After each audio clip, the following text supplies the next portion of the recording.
안녕하세요. 소설하다의 40번째 시간이 되었습니다. 제 유튜브를 시작한 지가 한 1년 반 정도에 시작을 했는데 벌써 40번째 책을 소개됐다니까 저 혼자 뭔가 이렇게 감개무량한데요. 그럼에도 불구하고 딴소리 최대한 안 하고 또 오늘도 소설 소개를 한번 해보겠습니다. 오늘 같이 우리가 얘기해보고 싶은 책은요. 네, 신종원 소설가님의 습지장래법이라는 장편 소설입니다. 먼저 제목부터가 좀 뭔가 호기심이 끌죠. 습지장래법. 제가 딱 간단하게 이 소설의 로그라인이라고 할까요? 뭔가 흥미로운 지점을 한 가지만 말씀드리면은 일단은 주요 소재가 어떤 가문입니다. 가문. 근데 이 가문에는 대대로 가문의 큰 땅에 엄청나게 큰 습지를 가지고 있어요.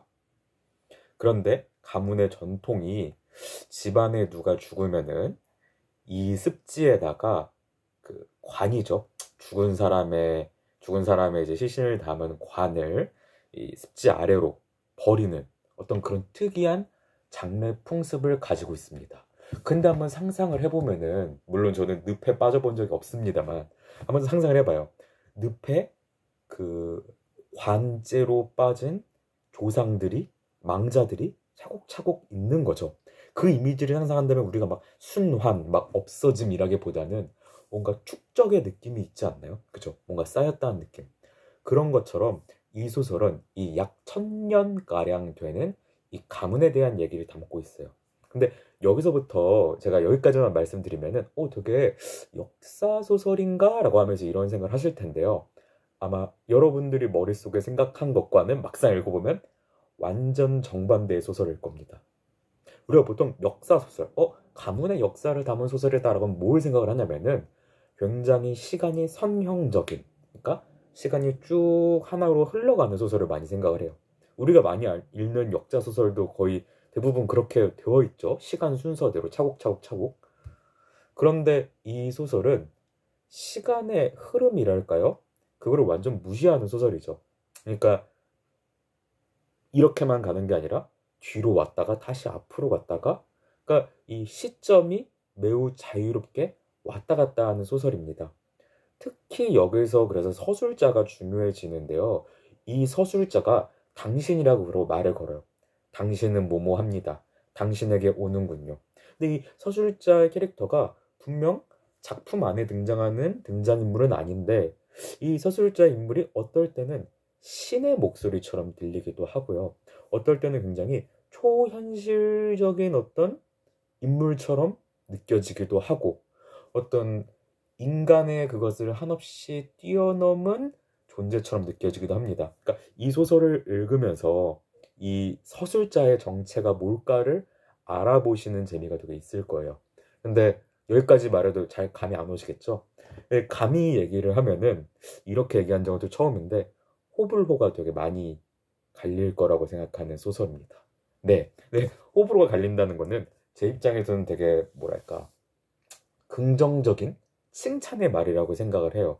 왜냐면 여기 신종원 소설가님이 이런 어떤 젊은 소설가, 지금 이 시대에 활동하고 있는 소설가님들 중에 이렇게 쓰시는 분들은 없지 않나? 그러니까 독보적인 어떤 소설가가 아닐까라는 생각이 들었습니다. 그러니까 독보적이라는 것은 그만큼 낯설다는 거죠.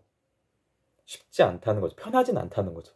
그러니까 우리가 보통 아까 말했던 쑥쑥쑥쑥 잘 읽혀요, 쭉쭉쭉쭉 잘 넘어가요 하는 것들은 우리에게 어떻게 보면 편한 방식으로 되는 거죠. 이 문장 다음엔 이게 나오고 이게 나오고 이게 나오고 이야기가 시간 순서대로 이렇게 흘러가고 하지만 이 소설은 그렇지 않습니다. 제가 또 하나의 문장을 예로 들면은 예를 들면은 그냥 우리는 책 이렇게 그냥 하면 되잖아요. 근데 이렇게 중간에 갑자기 표현을 하는 거죠.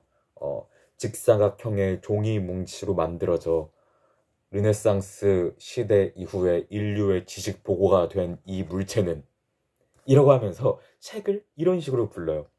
뭔 소리야? 라고 생각하실 수 있는데 영화로 상상하면요. 이 카메라가 갑자기 그냥 인물을 평범하게 보여주다가 갑자기 클로즈업을 확 해갖고 어떤 이 책을 클로즈업 확 해서 이거에 대해서 말하고 근데 또 다시 확 카메라가 확 빠져갖고 거의 그 우주에서 바라보는 것처럼 지구를 바라보고 또 시간도 넘나 들어왔고 갑자기 고려시대 얘기를 하다가 갑자기 1900년대에 얘기를 하다가 다시 오늘날로 돌아오고 이런 식으로 좀 서술이 된다.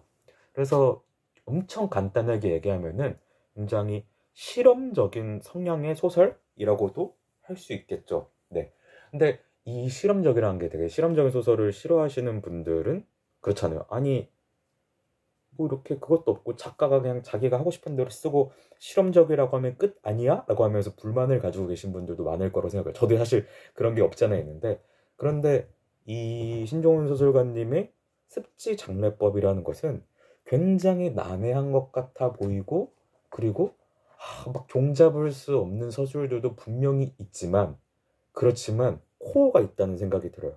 그러니까 이 사람이 그냥 나 이거 써보고 저거 써보고 그게 아니야. 야 이거 써볼래 저거 써볼래 하면서 막 그러는 게 아니라 하고 싶은 중심이 있다는 게 읽혀집니다. 그리고 여기서 좀 스포 아닌 스포를 하자면 제 생각에는 그것이 하나의 음악인 것 같아요. 그 코어가. 그럼 뭐 이 소설이 음악을 다루는 소설인가요? 음악 가사가 나와요? 아니요, 그렇지 않아요.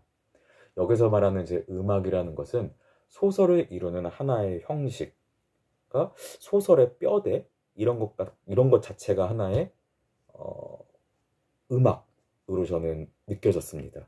그러니까 이것도 아주 조그맣게만 스포를 하자면은 이걸 한번 상상해 보세요. 우리가 지금 말로 내뱉고 있는 이 음파가 시간의 장벽을 넘어서 1000년 전의 나의 조상과도 맞닿을 수도 있을 것 같고 반대로 먼 미래의 누군가와도 맞닿을 수 있겠죠. 근데 이게 되게 초현실적이고 판타지처럼 느껴지죠.